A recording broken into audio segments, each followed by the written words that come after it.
Great day of togging out here, early May, Buzzards Bay. It's an awesome way to start the season. So one of the things I like most about tautog fishing is its simplicity. It's early May, so oftentimes I find tautog fishing is the really the kickoff of the good fishing season with good eating fish that are easily accessible.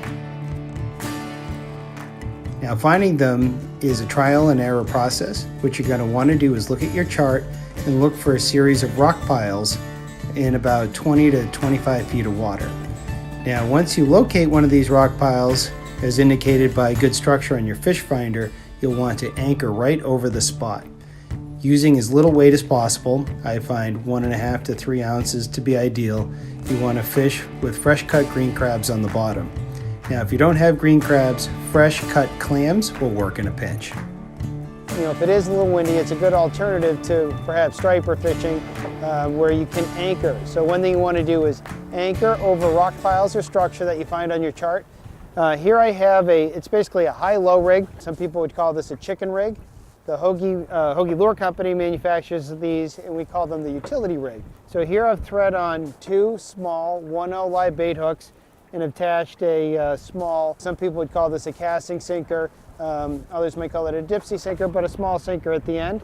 Fishing with live crabs, just waiting for the subtle taps of the tog. And tog fishing, another nice thing is it tends to be in shallow water.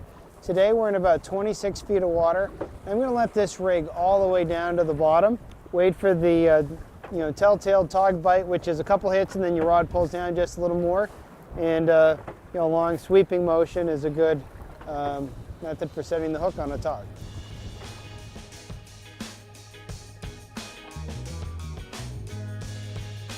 Oh!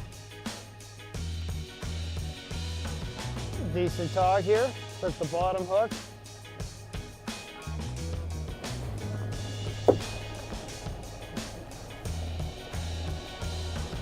Healthy fish. Not the biggest tog I've ever seen, but this one's perfect for the table. What I love about early May tog fishing is its simplicity. A simple dropper rig, which in this case is a Hogan utility rig. 25 feet of water, few crabs, wait for the tap, set the hook, and it's fish chowder time. Now to prepare a crab for fishing, I'm going to cut the legs off. A nice pair of kitchen shears. I take out this hard shell on the top here, discard it. The same on the other half. And now I have 2 good bait-sized pieces. We try and hook it through the leg hole or right through one of the leg joints, and then we're good to go. Most important thing about togging is to keep your bait on the bottom.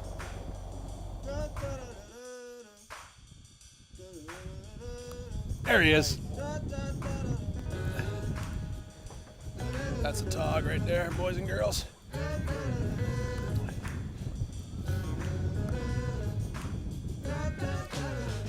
Bringing them in. Another nice early May tog aboard the Gray Goose. Having a great day out here.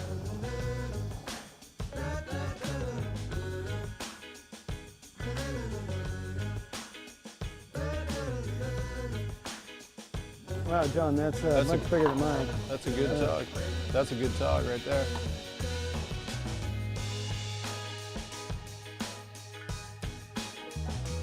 So this rig will work for just about any ground fish species, but very simple rig, easy to use, easy to rig, and very durable. So another nice tog. Now one little tip I like to have when bottom fishing, so if you leave a rod's length of line, that allows you to put the rod in the holder and grab the line. Tight, Cap. And swing the fish right over to the boat. And now I have both hands free, the deck's free. I'm going to move my rod. I can take my rod with me so John can fight his fish. That's a good tog. So nice early May day here in Buzzards Bay. The tog are biting. We had to work for a little bit. We fished to a slack tide. Now that it's cooking, going the other direction, the bite is heated up, so it's more sticking out in the spots. We're catching fish using green crabs on our Hogan utility rig, which is basically a high-low rig where we can interchange the hooks. These little live bait hooks are doing the trick. Doing the trick.